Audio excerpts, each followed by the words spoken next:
Well, it's so nice to be here with you all. It was a nice lunch I had with Darren, and I'm a bit of a homebody, and so whenever I leave town, I always sort of know it's going to be a good thing, but kind of getting on that plane and leaving is always a struggle. And then when I meet people like Darren and Tom, and just what a blessing they are, and a special community this is. So thank you for having me. Um, it was nice to escape Southern California so I could dry out and warm up. It's been, what a strange upside down world it's been. No, but thank you for having me. Just a couple of introductory ideas. I'm going to spend the first several minutes just kind of laying a foundation, and then I think we're back. There we go.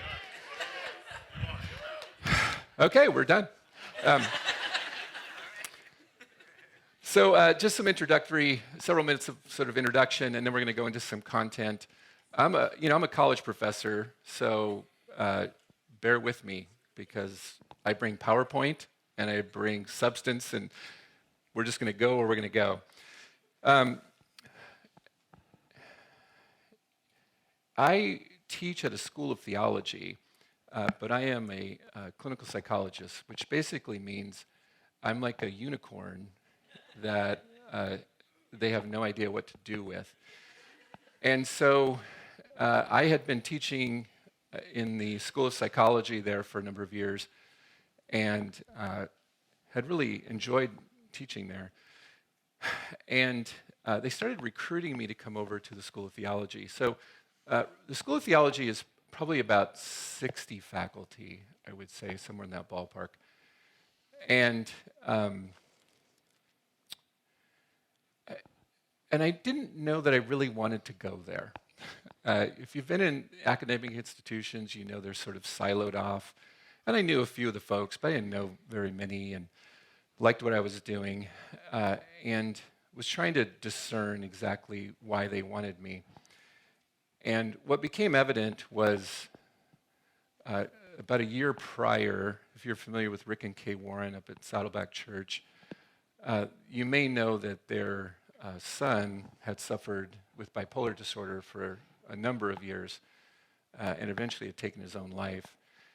And they had come to Biola and to Talbot and had requested from the dean of the School of Theology that they would take mental health more seriously and that they would do their best to try to equip future pastors to be able to understand and triage mental health issues. And that was pretty instrumental in sort of me coming over. And I had worked with a lot of pastors and a lot of churches over the years with a group that I had been with. And I had known that this was a real need. What was interesting to me, though, is that I've been doing therapy. I've been doing clinical work for probably almost 30 years. And when I first started doing clinical work, the church wasn't always that receptive, right? And I didn't really know how receptive a school of theologians was going to be either. And it was interesting just how receptive they actually were. They've been great to me, and I can't tell you how many sidebar conversations I've had with them about their own mental health struggles, their kids' mental health struggles, and it really, again, just reminded me we're all struggling in one way or another. And when Darren said earlier, it may not be affecting you personally this moment, but I guarantee it's affecting somebody you love. And so as we move into this material, I just, again, kind of want to say I'm kind of a hired gun. I'm coming in here for, a few hours, and I get to be with you all. But this is a long game, and your church leadership is committed to that long game. And so I'm just thankful for them and thankful what they're going to do, and really would encourage you to be there tomorrow as well, because I think it's going to help kind of move that forward. Okay. I think, am I sort of making noises? Okay.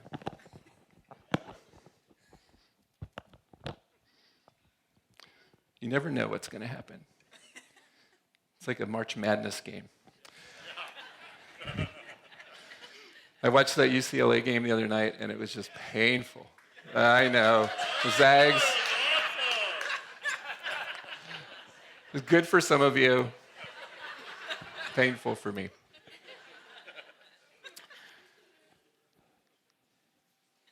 This passage, I'm going to read through a couple of times, but this may seem like a strange place to start, but it goes back to, I think, kind of making a bit of a case for some of you, or maybe not even some of you, but maybe just people you know, who are trying to figure out, can a clinical psychologist speak about mental health and psychology and psychiatry as a Christian? How do these two worlds of thought come together? How does theology and psychology integrate? And is that even possible? And for many years, the tension was pretty severe. And in fact, many of you probably grew up in church traditions where psychology was basically Freud, and Freud he didn't like church. He didn't like Christianity. And so much psychology got caught up kind of in this idea that it's incompatible, that for a long time it took a fair amount of energy to sort of talk about the idea that maybe they are more compatible than we think. Not all psychology, but much of it is. But I wanted to spend a few minutes just talking about this proverb here, Proverbs 6, verses 6 through 11. And if you're familiar with the Proverbs like roughly 4 through 8 are all about wisdom. Right? They're really beautiful passages. And much of it is what we can glean from creation. And so this passage kind of strikes me for a couple of reasons, and I'll tell you why after we read it. So go to the ant. Right? Go to the ant, you sluggard. Consider its ways and be wise. It has no commander, no overseer, no ruler, yet it stores its provisions in summer and gathers its food at the harvest. How long will you lie there, you sluggard? When will you get up from your sleep, a little slumber, a little folding of the hands to rest, and poverty will come on you like a thief and scarcity like an armed man. So what is this writer kind of doing here with us and for us? Well, part of it is he's making an observation. He's making an observation about creation, right? Go to the ant, you sluggard. Consider the ways and be wise. So he's saying, look, I'm looking at the ant and what the ant does, and from that observation, I'm then reflecting, right? It has no commander, no overseer, no ruler, yet it stores its provisions in summer and it gathers its food at the harvest. So I'm observing, I'm reflecting, and then I'm sort of drawing a principle out of that. And the principle is a little rough. A little sleep, a little slumber, a little folding of the hands to rest, and poverty will come on you like a thief and scarcity like an armed man. Now, just real quickly, what I would say is Proverbs and Psalms, in some ways, they're not laws. They're rules of thumb, right? I know there are people who are impoverished that work extremely hard. So that's not the point. The point is it's a general rule of thumb. And what he's doing is he's drawing a principle from God's creation. In other words, general revelation. God reveals to us certain things in his creation, and we can learn from those things. So in psychology, for instance, there's a lot of things we know that aren't from Scripture. We've gleaned it from creation. We've gleaned it from the creation that God has created for us. So for instance, there's a researcher up here at the University of Washington that some of you maybe are familiar with. His name is John Gottman. How many of you are familiar with John Gottman? He's probably like pretty famous up here. Gottman, he's a hardcore researcher, a Jewish guy. And he observed this reality that the two most vulnerable times in any marriage is when the first child's born and when the last one leaves the house. Right? This isn't a marriage talk. But what I'm really just kind of presenting here is that didn't come from Scripture. That came from his observations about the struggles that happen within marriages. I know when our first child was born, it was like a bomb got dropped in our house. I had no idea what to do. My wife had no idea what to do, and we were so thankful we had family live close by because they seemed to know what to do. Um, and so this idea that we can kind of draw these principles becomes really helpful in helping the saints. For instance, there's an approach to marriage counseling called emotionally focused therapy. By far, I think the most effective form of marriage counseling. It was observed, again, and reflected upon by a non-Christian, but it's completely congruent with a Christian worldview. So I think my point I'm trying to make in this sort of just generally is that psychology isn't the enemy of God, right? When psychology is at its best, it's in sync with what Scripture is telling us. It's congruent with what Scripture is telling us. And tonight, I just want to present some notions that are probably hopefully congruent with what Scripture is telling us. So I'm not asking you to kind of just take psychology whole cloth. I'm asking you to be discerning, as I'm sure you will be. Okay, one more sort of foundational passage here. And this is from Romans 8, not the famous, Romans 8:28, but a little earlier in Romans. And this is Romans 8:19 through 22. And this is particularly relevant when we're talking about mental illness. And Paul here is saying, for the anxious longing of creation waits eagerly for the revealing of the sons of God. For the creation was subjected to futility, not willingly, but because of him who subjected it in hope, that the creation itself also will be set free from its slavery to corruption into the freedom of the glory of the children of God. And this is a really important passage here. For we know that the whole creation groans and suffers the pains of childbirth together until now. So what Paul is really saying here is that when sin entered the world, and by the way, I'm not a theologian, so I'll let, maybe some others fill this piece in. But when sin entered the world, it broke everything. It didn't just do damage to Adam and Eve's sort of experience of God and kicking them out of the garden and whatnot. It broke everything. It broke relationships. It broke their bodies. It brought death to them eventually. That wasn't supposed to be there. It broke the earth that we live on. Right? Earthquakes, tornadoes, fires, all this stuff. It broke everything. And one of the things that it broke within our body is it did damage to our brain. Right? Our brain's just a part of the body. And in fact, it's probably the most complex part of the body. And when you think about complexity theory, the more complex the system is, what? Some scientists in this group, I'm sure. I'm sorry? The more places it can break. If you got a nice, 1970 Ford F-150 truck compared to a brand new, Porsche, man, the Porsche is fun to drive, but it's going to break down a lot. It's pretty complex and sophisticated, right? And so the brain, and I love the brain. It's super interesting. But it is complex. It is profoundly complex. And sometimes it doesn't work exactly the way it's supposed to. Right? And tonight we're going to talk a little bit about what happens when our brain isn't working the way we need it to. And that's part of our conversation. Because we're all broken. Every one of us. You may not be suffering with mental health issues, but if I go around the room, you've all got something. Right? You're all struggling with something. I'm struggling with my own stuff. Everybody I know, none of us gets out of this thing unscathed, right? And so just tonight we're talking about mental health more than anything else, but this is sort of where I want to start. The other thing I want to talk about briefly, again, foundational, is I want you to think about humans as whole persons. Not just bodies, not just minds, right? Not just spiritual creatures, but mental illness when it takes place. And we talk about mental health a lot, but most of the time when we use the phrase mental health, we're actually really talking about mental illness. That seems to be kind of the case.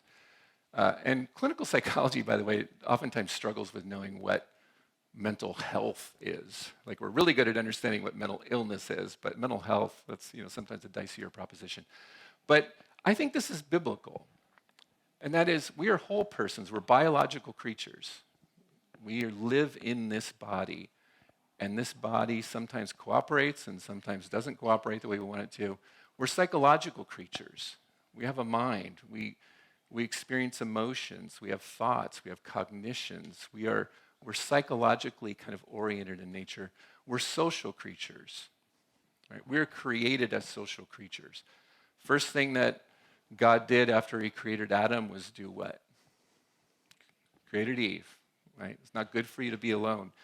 We're horrible about being alone. We're not good lone wolves. We're spiritual creatures. Everything happens in the context of a spiritual reality. So in Mark 20, verse 30, we're to love the Lord our God with all our heart, with all our soul, with all our mind, with all our strength. And the Jewish tradition has a really complex view of the whole person. As we've kind of moved into more of the modernity kind of mindset, it's become a very materialistic mindset. And I mean materialism like just we're a body. I'm not talking about materialism like you want to go buy a car. But I'm talking about it's a body, and that's all you are. You're just a bunch of cells. And as Christians, I don't think any of us really buy that. It just doesn't seem to be part of my experience either. So what I want you to think about is that when someone's struggling with mental illness, so the psychological is that upper right corner there, but most of the time what I find is when they're struggling with some kind of mental illness, they're also struggling with these other aspects as well. There's something going on for them biologically, there's something going on for them spiritually, there's something going on for them socially. And so tonight, just hold that as a backdrop for everything that we're talking about, okay? So a bunch of foundational stuff. This is like Psych 101 or Theology 101, I'm not sure, but it's where I want to begin. Okay, mental health trends. I have some bad news. So I wish this weren't true, but the data is not great. And I used to teach statistics way back, because the low man on the academic totem pole usually has to teach statistics, right? We don't want to do it, but we usually have to. And I can be as skeptical of statistics as the next guy. But the reality is this data is pretty good. I actually think the data is pretty solid. So a couple of things here. This is from the CDC. This is on teens from 14 to 18. So from 2009 to 2019, the proportion of high school students who reported persistent feelings of sadness or hopelessness, which is typically associated with depression, right? Sadness and hopelessness, increased by 40%. Those who seriously contemplated suicide increased by 36%, and those who made a plan to take their own lives increased by 44%. Those were bad years for teens, and they've only gotten worse since. So this is 2019. That doesn't include COVID. Everything got worse during COVID. So in that 10-year time frame, right, that data looks pretty significant. Couple of thoughts about this, and this predates all this data, and why. How many of you work with youth? Your youth pastors, work with youth in lay ministries, or high schoolers, middle schoolers, whatever. Have high schoolers, middle schoolers, whatever it may be. For those who will ultimately develop some type of psychological disorder, 50% develop symptoms by the age of 14. Okay? So by the age of 14, now that may not manifest until you're 25, 30 in full bloom, but the symptoms are starting to show by 14. By 17, 75% of those who will develop some kind of psychiatric disorder are already developing symptoms by 17. So it's really important that we're recognizing the symptomatology with our young people, because early intervention is such a key piece to helping them over the long haul. They may not, again, be demonstrating full-blown symptomatology, but those symptoms are beginning to show up. The depressive symptoms, the intense anxiety symptoms, whatever those may be. And I'm particularly concerned about the youth. middle age, my age, people older than me, they're struggling at an increased rate too, but it's the youth that I'm particularly concerned about. So some current rates here, and you can, I don't know if this is in your handout, but you're welcome to the PowerPoint. If anybody wants it, feel free to give it to them. So this is from the CDC. This is slightly newer data, 2022. Almost 20% of US adults have some form of mental illness. That's roughly 50 million people. Now this is a diagnosable mental illness. So if any of you are familiar with the Diagnostic and Statistical Manual, it's this big book about this big, it has like 600 plus disorders listed in it. These are people who have met criteria for a specific disorder, but there are millions and millions and millions of people who are subclinical in their disorders. They're not reaching full criteria to be diagnosed from the DSM perspective, but they're suffering. And I would venture to say, you're looking at like 40+% of people who are just struggling with some type of depressive symptomatology ongoingly, anxiety symptoms ongoing, but they just don't kind of meet those full criteria. So we're talking about a pretty high number. Washington State, I thought I'd throw this in for you, higher than the norm, 23.43% in Washington State.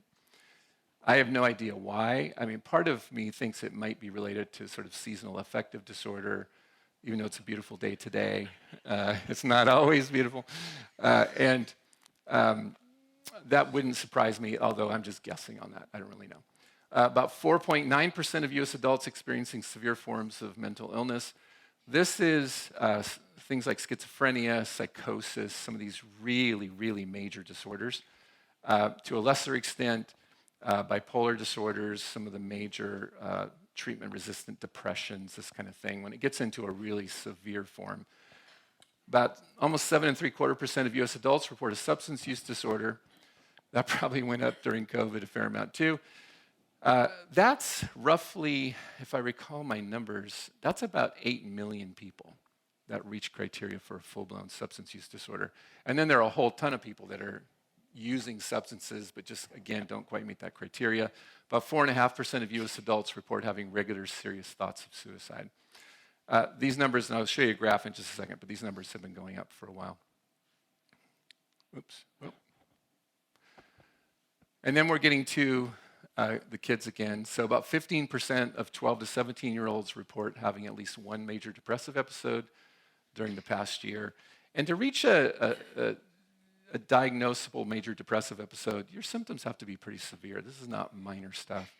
About 4% report having a substance use disorder. So the 12 to 17-year-olds have substance use disorders at about the same rates as adults. That's, again, pretty large number. About 10% suffer with severe ongoing major depression. About 19% of adults and 31% of young adults report significant symptoms of anxiety. Just anecdotally speaking in my clinical work, I have never seen such an anxious generation. Young folks, if you're a younger person here, and I'm not trying to pick on you because I love young people. That's why I'm concerned about them. But I have, in my 30 years of doing therapy, they're incredibly anxious. It's pretty mind-boggling. Okay. This graph, if you can see it, this is probably the most troubling of all. This is suicide rates from 1999 to 2020. Again, this is from the CDC. I don't know if I have a laser pointer. Does that? Yeah, there we go. This number here, well, you can't really see it. The far left of the graph is 1999. That number is about 60,000. So that is all suicides total.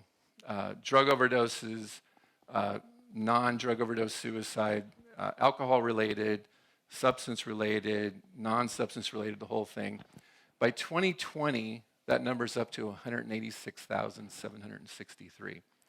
So in 22 years or so, is that? Yeah, about 20 years, 22 years.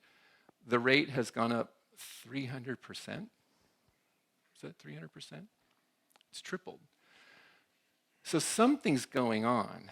I mean, that's horrible data. Our population hasn't tripled, right? So something's going on. So I am here tonight not to just be a bummer. Okay, so I actually have a few thoughts that are more positive in nature, but I don't want to pretend like this isn't a really significant problem. And sometimes I think we can feel like we're a little alone in it because it's affecting you depending on how much you're talking about it or depending on how many people you're interacting with that are having struggles with mental illness. You can kind of feel alone. You are not alone. You are not alone. I'm sad about this data, but you are not alone in it. And I think a church, we'll talk about this a little later too, but I think the church has such a profound potential to attend to this need. And I think the church is well poised to do it, and your church is specifically well poised to do it. Okay. So why are mental illness rates so high and growing? And I'm going to tell you what I think and what a lot of people think, but in the end, it's not just one thing. There's no way it's just one thing. And there's not even 100% agreement that all of this is what it's about. Although I think there's a lot of consensus that a big chunk of this is causal. So I want to spend a little bit of time going through this slowly because I don't want to speed through it just because I may not make it through everything. I'd rather spend time here. So the anecdotal and correlational research suggests a number of possibilities, and I think, again, all of these are true. One is the increased rates of isolation resulting in increased loneliness. We are a profoundly lonely generation. Now, you're all here, and you're all these beautiful faces, and hopefully you're connected, and hopefully you're not as lonely, but the general population is lonely. Just very recent report, 15% of US adults say they do not have one close friend. 39% say that they have maybe one or two people that they feel connected to, right? Which means 60% or so maybe are a little more connected, but at least 40% of people are just profoundly lonely.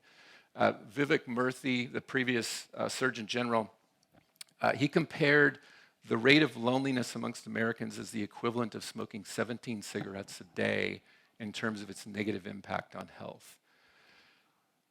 Loneliness not only affects our mental health, it affects our physical health as well. Lonely people have a very negative effect on their immune system functioning, for instance. So lonely people tend to get sick more often. Stress affects lonely people more than it affects people who are connected to others. How many of you have heard of a neurohormone called oxytocin? Right? It's a really popular neurohormone, the whole cuddle hormone. It gets a lot of press. One thing that's not talked about much is that oxytocin is actually a stress hormone. You have receptors all throughout your body on your cardiovascular system that receives oxytocin. And interestingly, when you're stressed and connected with people, your cardiovascular looks exactly the same as someone who's not stressed because it causes this sort of soothing effect. I don't know exactly what to even call it, but it causes the vasculature to relax. People who are lonely don't get that benefit. And so even our cardiovascular system pays a price for loneliness. So loneliness has a massive effect on us psychologically, physically, and when you think about the fact that we are a lonely generation, all the data suggests that we're a lonely generation, which is ironic given the fact that we're the most connected generation in history. We'll talk about that in a minute, whether that's real connection or not. So loneliness, huge. And you could say, well, is that, cause or effect? I think it's causal. I think loneliness is actually becoming causal. Now, as people get lonely and more isolated, it's sort of a self-perpetuating machine. And when you're more lonely and isolated, you become more lonely and isolated. So there's sort of an interesting piece there. Increased use of technology, particularly social media. I could spend the whole rest of the evening just talking about that. I really could. And I will just try not to. I'll just say a few things about social media and technology. Number one is I love technology. I'm not like an anti-technology guy. I'm really not. However, when you looked at all that data, did you notice something about the time span of that data? It wasn't just 1999 because they picked a date. It was because prior to 1999, the data was pretty flat. What happened in roughly 1999, 2000? The internet, cell phones, MySpace, right? When did the iPhone come along? 2007? Right, this is my favorite toy, but I swear it's going to be the end of all of us. And so what I'm trying to present in some ways is that I think the acceleration of some of our mental health issues are really related to our use of technology. And for a long time, people were saying, yeah, I think that's true, but we don't have any causal data, right? And in my world, correlational data is not that great. So remember if you took stats in college, right? Correlation does not equal causation. That's like the mantra I teach my students. Just try to reinforce that idea.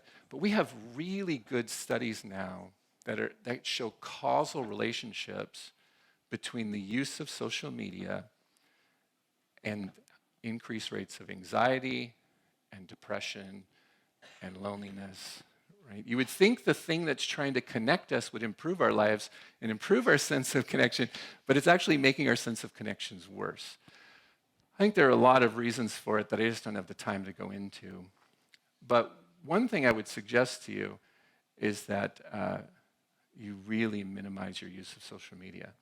If you want to get, and again, I understand there's sort of a tension for some of you around this, and a really great book called Digital Minimalism by an author named Cal Newport. He's a technologist at Yale. He teaches technology at Yale. He's not an anti-technology guy, but his whole emphasis is on how to use technology well instead of being used by it. And he has some great suggestions. And for those of you who are just so hooked on social media, it's like, I need it, I can't live without it, it's the only way I stay connected with my cousin in Idaho or something. One of the suggestions he gives is you take it off of your phone and you only use it on your computer. And all of the research for him anyway, suggests that when you do that, social media becomes much less interesting.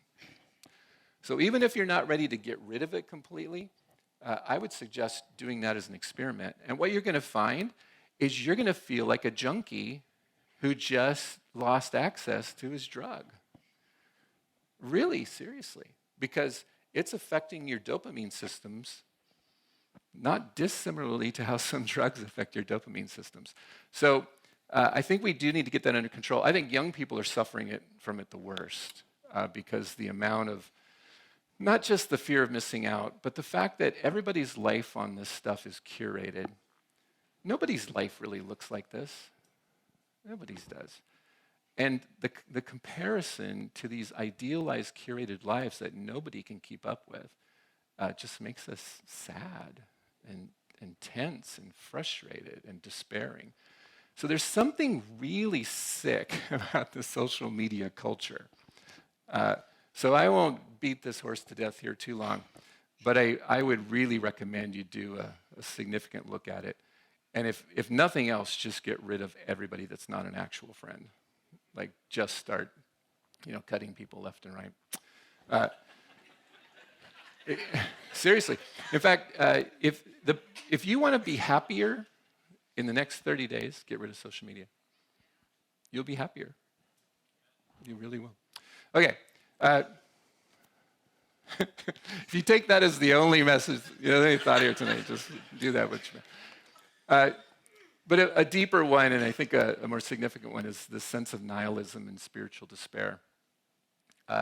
We're living in an increasingly secular culture, and the increase, I think, in the secular culture makes it difficult for, I think, especially for younger people, to feel a sense of purpose in life, and a larger purpose.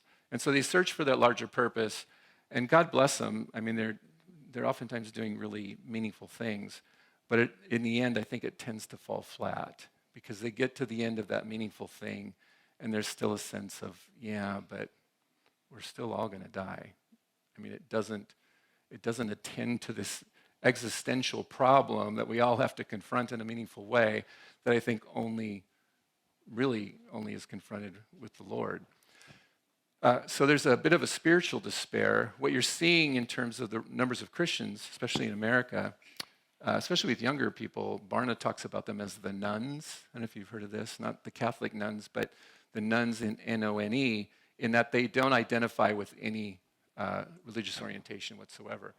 Interestingly, though, you don't see a decrease in the number of people who say that they're spiritual. So you're seeing a decrease in the number of people who are identifying as Christians, but you don't see that same congruent kind of decrease in the number of people who are saying they're spiritual. The difficulty with being spiritual is it doesn't really bring hope. It doesn't bring that meaning to life. So I think in many ways that's an interesting gap for us to kind of think about and attend to, like what's that all about? But I do find that nihilism and spiritual despair, they just feel hopeless. It's kind of like, what's the point? And I've had so many people in therapy over the years that come in, and they really are asking the question genuinely, like, what's the point? Nihilism? I don't know, somebody asked, I don't know where that, yeah, nihilism is really just this sense that everything is meaningless. There's no meaning. And it's like this really despairing way of looking at the future and at life. So it just means it's hopeless, despairing. Yeah. Thanks for asking the question, though. So I think there's a spiritual despair that people are struggling with culturally and individually. Actual and vicarious trauma. This is a really interesting one, too, because you might say, well, why are people struggling with more trauma? When in reality, it's pretty peaceful times. I mean, the world's a mess. It's always been a mess.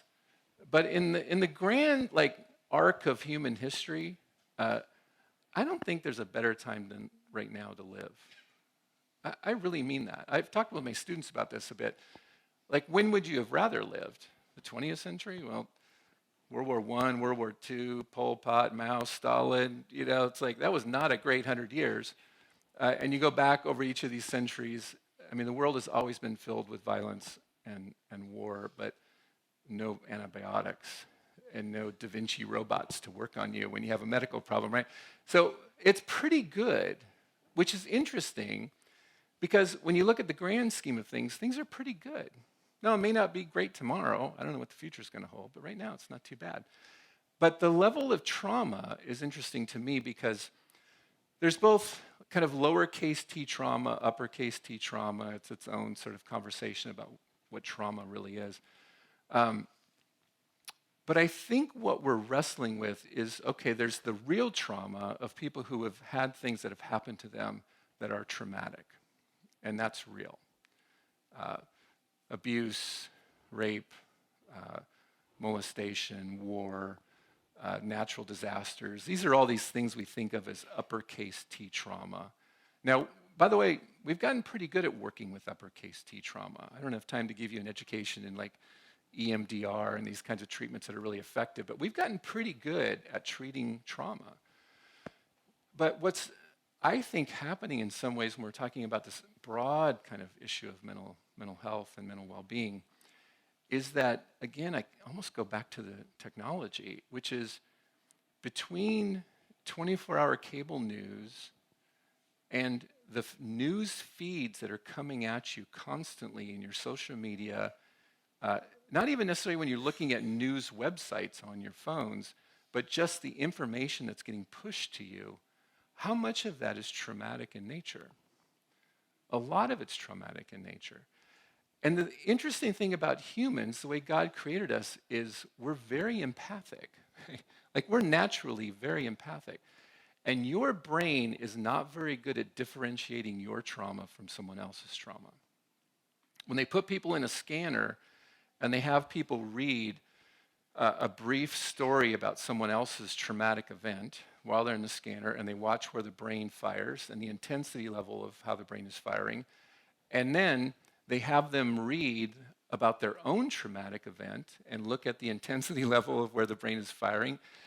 When you're reading about someone else's traumatic experience, your brain fires at about 50%, maybe 60% of the intensity of your own traumatic event. So think about that for a moment. What it's suggesting is that your brain is absorbing traumatic events that are happening half a world away. But they feel real. They are real, but they feel like they're affecting you because you're getting it in real time. Right? You're getting these experiences in real time. And so I think some of the difficulties, and especially for the younger people, is they're getting this stuff fed to them all the time. This is just daily occurrence. Because the world's full of trauma. Right? The world's full of trauma. I don't know about you. I mean, when I was younger, we got a newspaper once a day. I mostly read the sports section and the comics. And then maybe the news was on in the evening. I mean, I was probably ignorant, but at 18, I guarantee you, I was not particularly concerned about like who was running for office or whatever it was. I mean, I think most of us were kind of doing our lives. And now even if we're trying to do our lives, we're getting this traumatic feed that's coming into our experience. And it's creating mental illness. It's creating mental unwellness. So even if it's not full-blown trauma, like a PTSD kind of traumatic disorder, it is this ongoing drip, drip, drip of trauma. So this is what we're all kind of wrestling with. There's a cultural shift towards overprotectiveness of children, the snowplow parent, right? So if you've ever read Jonathan Haidt's book, Darren and I were just talking about this earlier today, The Coddling of the American Mind. I'd highly recommend you read it. There's a book called Anti-Fragile by Nassim Taleb. That book is a really dense book, and I have a hard time really super recommending it. I almost like the way Jonathan Haidt summarizes Nassim Taleb's idea about anti-fragility. It's actually more accessible. But really what we're finding, and I think this is just a reality of sort of demographic shifts, most people now have 2 kids or less. Right? I won't go around the room and see how many of you have more than 2, but the reproduction rate's decreasing. My dad was one of 13. My mom was one of 7. I'm one of 4.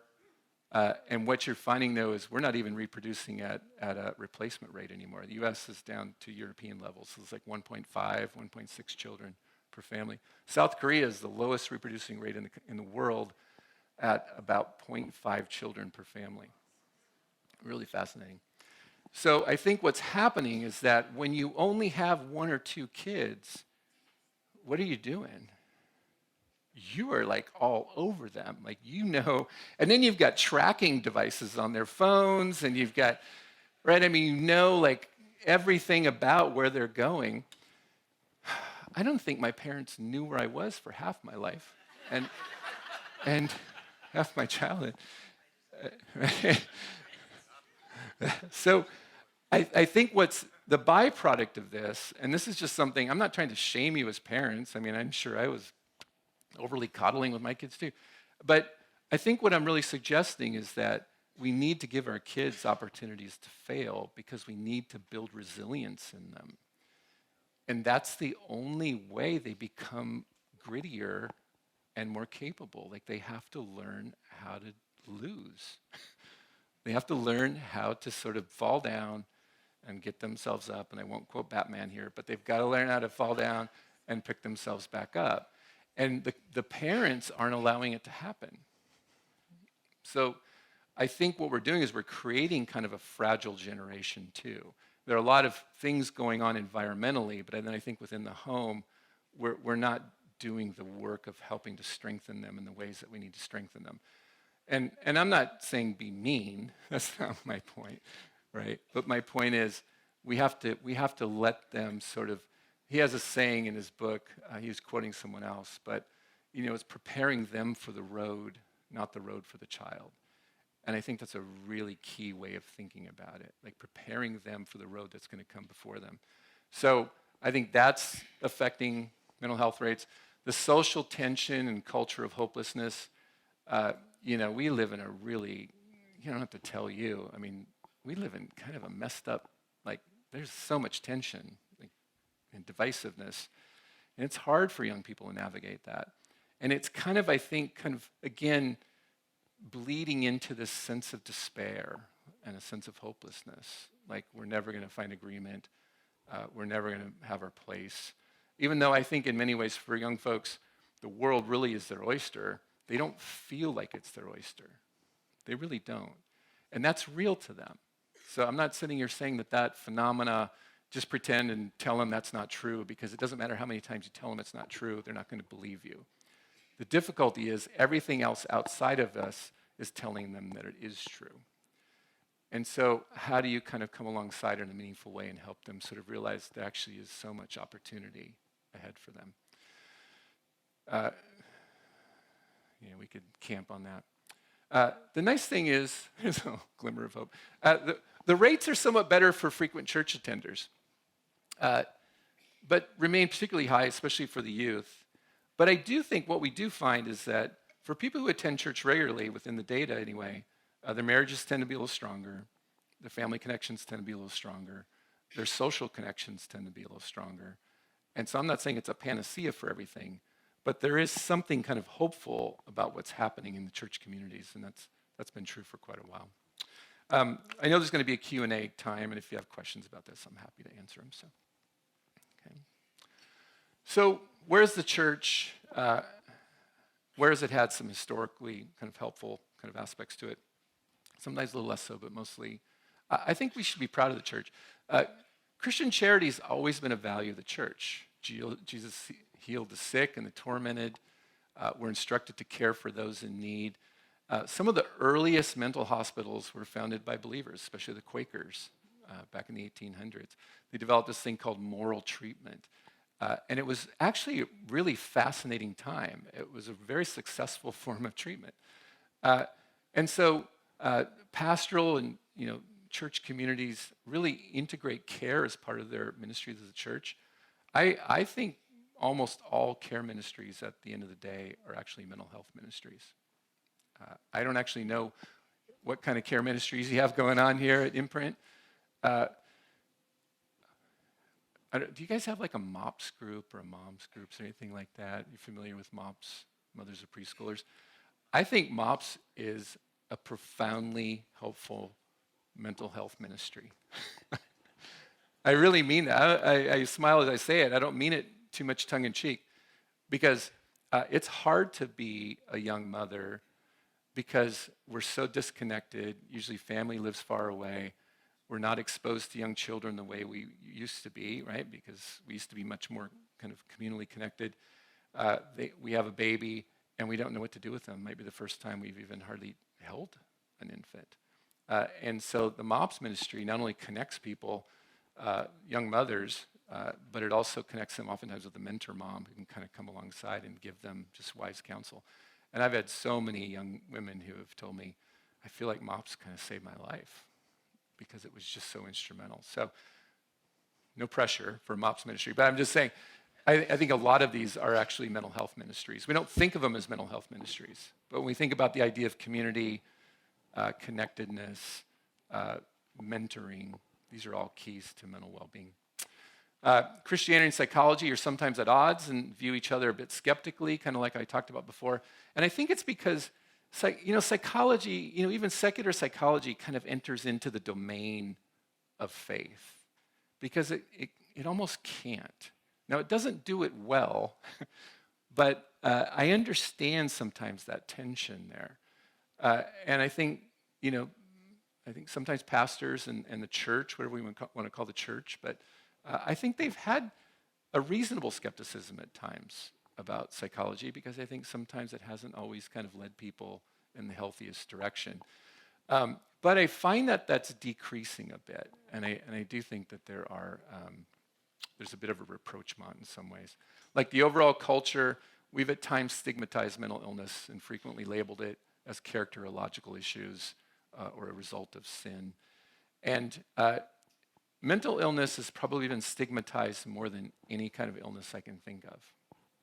like throughout history. I'm not talking about just right now, I'm talking about throughout history. And I think it's because we just have never really been able to understand it well. The brain's always been a black box. You can't see it in action, right? We don't know why people get depressed historically. We don't know why people sort of develop schizophrenia, whatever it might be. And I think in many ways, it's just been so easy to stigmatize it because we don't understand it. But we're understanding it more and more and more. You think about the last 30 years, the idea that you can actually like see in real time what's happening in someone's brain, I mean, that's amazing. So I think the church has been helpful. I think it is helpful. And I really, and I mean this, I'm not just saying it because I'm here at a church. In some ways, I think the church is the best hope. Not just because of sharing the hope of Jesus, but because you have a built-in community that already cares about each other and already kind of knows each other. And you're here, like a couple hundred of you are here tonight. So I really think the church has a massive role in this. What time am I supposed to be done already, aren't I? Okay. I'll just do what I can do. And then, you know. So caring well, just a few thoughts about caring well. And I'm not going to go over all this because I think it's more than I can do. But Christians are called to carry each other's burdens, and in this way you'll fulfill the law of Christ. We should have a basic understanding of how to triage mental health issues. I think that's a pretty straightforward thing that all of you can be taught to do. And some of that is, how do you differentiate between an emotionally difficult season and a possible mental health struggle? We all have emotionally difficult seasons. What I always love young people because they throw that word bipolar around like crazy, right? It's like, I had a bad day, yet today's great, I must be bipolar.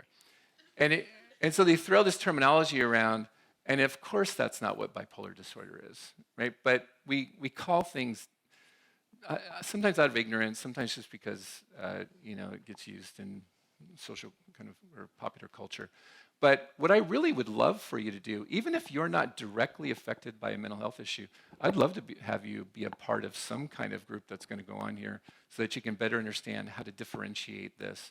Not to make you all a bunch of clinicians, but to help you kind of understand, when should I be concerned? Right? What domain is this seeming to fall in, and what might I do about that? How do you come alongside someone who may be struggling? Kind of basic assessment. I'm not talking about, deep dive and multiple, psychological assessments. I'm just saying what you kind of know intuitively. This person seems really sad. Or this person just seems so anxious about everything. Or whatever else it might be. Just a basic assessment. Develop listening skills. I teach pastors how to be better counselors. And the biggest thing I have to do with pastors is to have them shut up. Just be quiet and listen. Just listen. Give them time to tell you what's going on, and don't talk too soon, and don't try to solve their problems, because we can't even solve our own problems. How are you going to solve other people's problems in that way, right? So listen well, develop listening skills, a kind of clear guidance towards next steps, know what your limitations are, know when to ask for help. You've got a lot of people around here that you can ask for help. And they have lots of good professional referrals if they need to go outside the church that they can get people to help with as well. So I'll leave you with this. You are all, God built you to be naturally empathic. And that capacity to be empathic is probably one of the most valuable things you can do with somebody who's struggling with a mental illness, is just to listen, to put yourself in their shoes, and let yourself just be present with them. I'll give you this example and then I'll wrap up. It's a video I've been trying to get for the longest time, and I've never been able to get it. It's out of UCLA, and they were doing a study on the neurobiology of empathy. So picture a screen, and there's 4 images on it. One is a mom's face. It's a video. One's a baby's face. One's a baby's brain and one's the mom's brain. They have like a cap on them that's picking up activity centers of the brain. And the baby's maybe 4 months old, sitting in one of those little, kind of car seat things, and the mom's sitting in front of the baby, and they're just having a great time. Baby's cooing, and mom's just like, oh, baby, you're so great. And it's just this beautiful little moment. And their brains look exactly the same, like identical. You could not differentiate between which brain is which. At one point in time, the baby reaches out and he pulls on the mom's earring. And this all happens like in a second or two, right? Pulls on the mom's earring. Mom grabs her ear and goes, ow. What do you think the baby did? Baby got scared, right? Because they're having this really wonderful little moment, and then baby gets scared and kind of starts to cry. Mom's in pain because her ear just got pulled. And what do their brains do? They just go completely in disarray, right? So those two brains that looked identical now become completely different. And then mom does what all moms would do, right? She's like, oh, it's okay, baby, it's okay. She starts soothing the baby, stroking his leg, stroking his arm. It's okay. And the baby, does the, that kind of thing. And within about 2 minutes, baby's okay, mom's okay, and their brains look exactly the same again. Right? We like a brain that looks like ours, even when we're not feeling good, even when we're sad. And so when we're sad, that capacity to kind of be present with someone in the sadness and just listen to them and empathize with them and not too quickly try to fix their problems, but just really understand, yeah, you're suffering right now. You're suffering, and I want to be with you as you walk through this. And you may feel hopeless right now, but I'm going to carry the hope for you, right? And so that is this neurobiology of empathy. And so I'm going to have to wrap up with that because I know our time's up. But what I really want you to kind of realize is you all can do that. You already can. All of you are able to do that. Some of you are better at it than others, but it's the most fundamentally thing you can do. It's actually kind of healing, believe it or not.